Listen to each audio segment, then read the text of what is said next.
Every single time you go online, you're leaving behind this digital trail of data. But who actually gets to decide what happens with all that info? For a long, long time, the answer was pretty much nobody.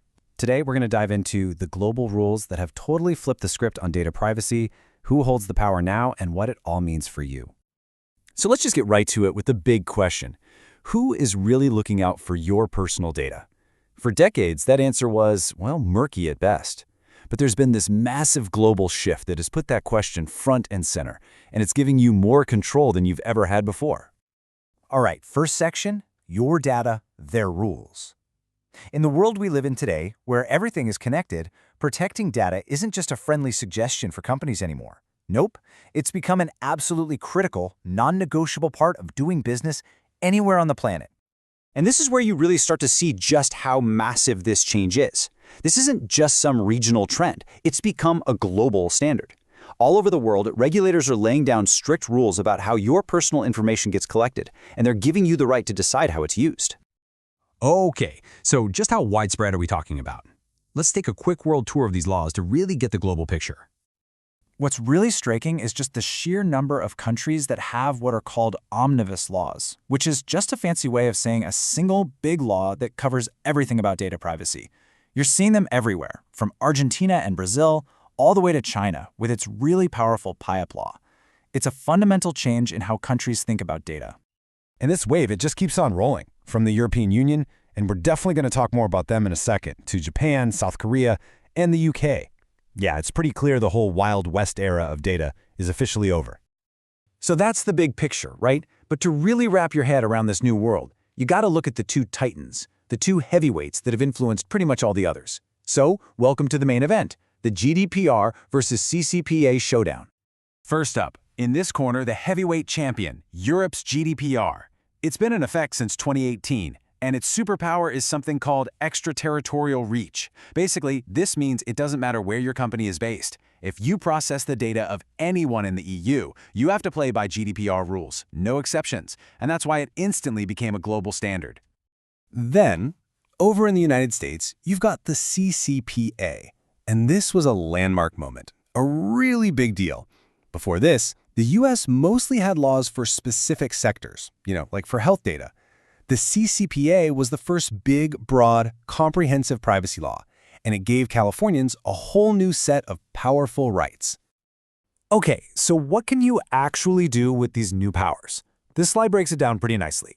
Under GDPR, you have the right to get a copy of your data, you can move it to a competitor, and you can even pull your consent for processing whenever you want. The CCPA gives you similar rights to know what's being held and to delete your data, but it adds this really powerful right to opt out of the sale of your data. And, crucially, it says a company can't discriminate against you, like jack up your prices, just because you used your rights. So, you might be wondering, why are all these huge companies with teams of lawyers working so hard to follow these rules? Well, that brings us to our next section, the very, very high cost of failure. Yeah, because these aren't just friendly suggestions from regulators, these laws have teeth. Very, very sharp teeth. The penalties for messing this up are designed to be a massive wake-up call. Let's start with GDPR. For the really serious stuff, like processing data without getting consent, the fines can go all the way up to 20 million euros. That's a number that's definitely going to make any executives sit up and listen. But believe it or not, that's just the starting point. Because the real rule is 20 million euros, or 4% of a company's total global revenue from the year before, and they'll take whichever one is bigger. For the big tech giants, that 4% can mean fines in the hundreds of millions, sometimes even billions of dollars. It just completely dwarfs that 20 million euro number. Now, you look at the CCPA fines, and you might think, $7,500? That's nothing. But here's the kicker. That's per intentional violation. So if a company intentionally misuses the data of, let's say, 100,000 people, that's not one fine. That's potentially 100,000 separate fines. The cost can skyrocket into the hundreds of millions really, really fast. So we've talked about the laws, the fines, the global picture. But what does all this really boil down to for you, the individual in your day-to-day life? What it means is that you now have, for all practical purposes, a digital bill of rights.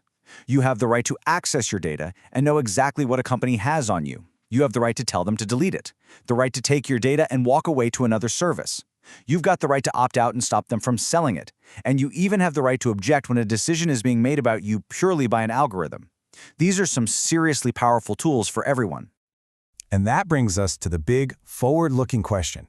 We've built this incredible global framework to protect our data. But as new technologies like artificial intelligence and quantum computing start to become common, are these rules, which were written for the internet of today, going to be enough to protect us in the future? That's a question we're all going to be grappling with for years to come.